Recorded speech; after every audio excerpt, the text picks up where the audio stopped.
this is Bruce Ludeman with HangarBuddies.net, and I'm at a small grass strip airport northeast of Kansas City, Missouri. I'm in a hangar that's probably 45 to 50 years old, and I'm filming here because I get a lot of questions about how can I get into aviation cheaply. Well, obviously one reason why you're at this website is you're interested in co-owning or partnering with another pilot to be able to fly cheaper. Also, there are kits available and projects available that people are selling at a fairly low price, and that would be another avenue to get into cheap flying.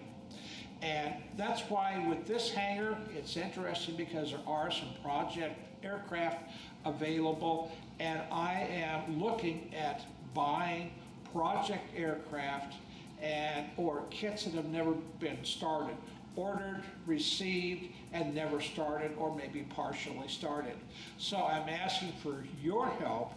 If you know someone that has a kit that they've never started or put just a few pieces together, please let me know. I'll be happy to contact the owner and see if we can work on an arrangement where I can buy and subsequently resell the kit. Let's get these kits flying, and let's get some new pilots in the air and get a lot more younger pilots out at these older airports. Criteria I'm looking for when I'm buying a kit, either a ultralight kit, experimental amateur built kit, or a light sport aircraft LSA kit, is it needs to be a complete kit. That is, everything needed, all the parts are there to complete the airplane, including the engine.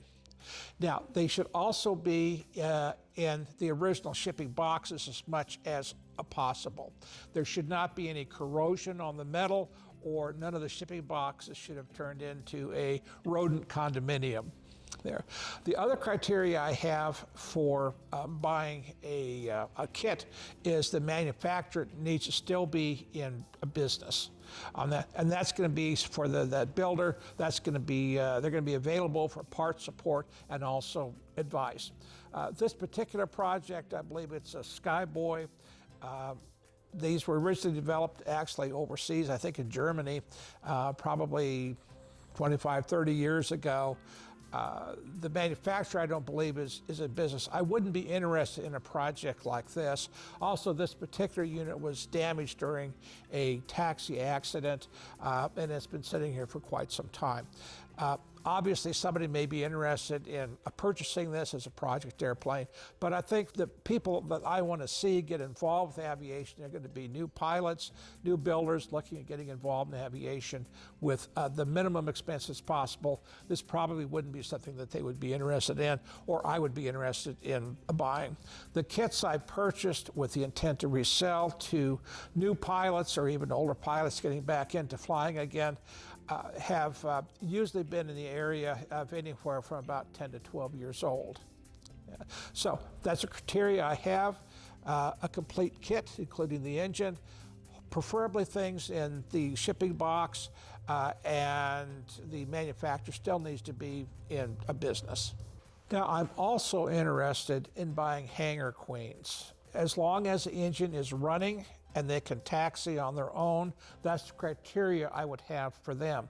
Obviously, a hangar queen is going to be a project aircraft for someone that has got both the money and the expertise to put a older aircraft back into operating airworthy condition. This airplane behind me is a 1950s J3 Cub and is in the state of a perpetual annual on that. It's been sitting here for quite some time, and would certainly be a project for somebody. Now, I don't know if this is for sale, but I have been in contact with other pilots, farmers for one, that have had airplanes sitting in their barns or their airport or their farm hangars for quite some time. These may be available for sale. If anybody's interested in these, I can go ahead and send them a video and see what we can go ahead and work out.